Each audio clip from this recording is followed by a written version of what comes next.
আজ থেকে লাগু নতুন জিএসটি, আত্মনির্ভরতায় নতুন পদক্ষেপ। মহালয়ায় জাতির উদ্দেশ্যে ভাষণে বার্তা প্রধানমন্ত্রীর। देश में जीएसटी बचत उत्सव शुरू होने जा रहा। বিদেশি পণ্যের জাল থেকে মুক্ত হন, দেশীয় পণ্য কিনুন। দেশের সব ঘরকে স্বদেশিয়ানার প্রতীক বানাতে হবে। নতুন জিএসটি লাগুর আগে বার্তা নরেন্দ্র মোদীর। লক্ষ্য আত্মনির্ভর ভারত। সবচেয়ে বড় দায়িত্ব ক্ষুদ্র ও মাঝারি শিল্পের। শুল্ক থেকে ভিসা, আমেরিকার দাদাগিরির মুখে কার্যত স্বদেশী আন্দোলনের ডাক মোদীর। নতুন জিএসটির জেরে রাজ্যের 20,000 কোটি টাকার ক্ষতি। প্রধানমন্ত্রী ভাষণে পর সরব মুখ্যমন্ত্রী। ক্রেডিট কার্ড জানেন, তারা ভাষণ দিচ্ছে তাদের নয়, ক্রেডিট হচ্ছে রাজ্যে। কেন্দ্রীয় সরকারের কোনো কন্ট্রিবিউশন নেই। আগেই আয়করে স্বস্তি, এবার জিএসটিতে ছাড়। গরিব থেকে মধ্যবিত্ত, সাধারণ মানুষ থেকে ব্যবসায়ী সবাই উপকৃত হবেন। জাতির উদ্দেশ্যে ভাষণে বার্তা প্রধানমন্ত্রীর। আগে হাজারো করে জর্জরিত ছিল মানুষ, পরিস্থিতি বদলাতেই জিএসটিকে অগ্রাধিকার সওয়াল মোদীর। কংগ্রেসই জিএসটি সংস্কারের দাবি জানিয়েছিল, পাল্টা জয়রাম রমেশ। ট্রাম্পের ভিসা বোমার মধ্যে মোদীর জিএসটি উপহার। জিএসটি ধামাকা না ডোনাল্ডের থাপ্পড়? মার্কিন শুল্ক চাপের মুখে ভারসাম্য রাখতে জিএসটি কমাতে বাধ্য হয়েছেন মোদী, পোস্ট মহুয়ার। জিএসটির কৃতিত্ব নিয়ে কারাকারির মধ্যেই প্রচারে নামছে বিজেপি। দেশ জুড়ে জিএসটি সাশ্রয় উৎসব পালনের ডাক। আজ থেকে 29 পর্যন্ত কর্মসূচি।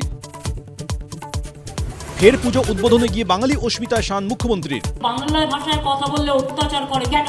আগুন নিয়ে খেলতে গেলে আগুনটা কিন্তু নিজের গায়েও লাগতে পারে। আরএসএস এর শতবর্ষ উপলক্ষে মহালয়ায় বিশেষ কর্মসূচি। কাঁথিতে সংঘের মিছিলে বিরোধী দলনেতা। নিউটাউনের অনুষ্ঠানে কেন্দ্রীয় শিক্ষা প্রতিমন্ত্রী। গুলশান কলোনির পর চারু মার্কেট, ফের কলকাতায় দুষ্কৃতী দৌরাত্ম্য। মহালয়ায় জিমে চলল গুলি, হেলমেট ও রেনকোট পরে চড়াও দুজন, এখনও অধরা দুষ্কৃতীরা। কসবাকাণ্ডে পুলিশের চার্জশিটে ছত্রে ছত্রে মনোজিতের কীর্তি। অস্থায়ী কর্মী তাও প্রভাবশালী, কর্মচারী পড়ুয়াদের মারধর, হুমকি দেওয়ার অভিযোগ। অপরাধমূলক ষড়যন্ত্রে যুক্ত ছিলেন জেব আহমেদ, প্রমিত মুখোপাধ্যায় ও নিরাপত্তারক্ষী। মেন গেট বন্ধ থাকায় বেরোতে পারেননি নির্যাতিতা, উল্লেখ চার্জশিটে। একবালপুরে প্রতিবাদীকে পিটিয়ে খুনে অবশেষে 13 দিনের মাথায় গ্রেপ্তার অভিযুক্ত। নিউটাউন থেকে গ্রেপ্তার মূল অভিযুক্ত, এখনও অধরা 4 জন। মানব পাচার মামলায় অভিযান, বনগাঁয় এনআইএর হাতে গ্রেপ্তার 2। ভুবনেশ্বরে নাবালিকাকে উদ্ধারের তদন্তে খোঁজ মেলে অভিযুক্তদের। নরেন্দ্র কাপে জয়, ফুটবল মাঠে ডিগবাজি। বিজেপি বিধায়কের ভাইরাল ভিডিও। ভোট আশায় ডিগবাজি কটাক্ষ তৃণমূলে। লুঠেরাদের দল, পাল্টা নীলাদ্রি শেখর দানা। নেশামুক্ত ভারত গড়ার সংকল্প, দেশজুড়ে বিশেষ কর্মসূচি। মহালয়ার সকালে নমো যুবরান। সিমলা স্ট্রিট ও স্বামীজির বাড়ির সামনে থেকে শুরু ম্যারাথন। ওটিপি হাতিয়ে হোয়াটসঅ্যাপ ও হ্যাক। ফোন থেকে পাওয়া নম্বর নিয়ে পরিচিতদের মেসেজ করে চাওয়া হচ্ছে টাকা, প্রতারণার নয়া ফাঁদ।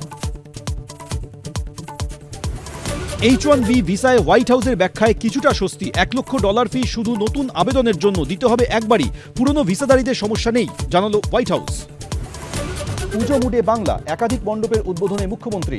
ভার্চুয়ালি জেলার পুজোর সূচনা। চেতলা অগ্রণীতে মা দুর্গার চোখ আঁকলেন মমতা। লেক কালীবাড়িতে দিলেন পুজো।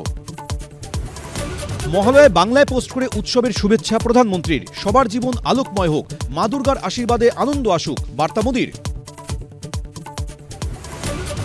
পুজোর কেসবুকে কার কি আপডেট? কেসবুক সকাল 7:30টায়। শারদোৎসবে সুরে সুরে কথার কেরামতি। পুজোর অ্যাপ দুপুর 1:30টায়।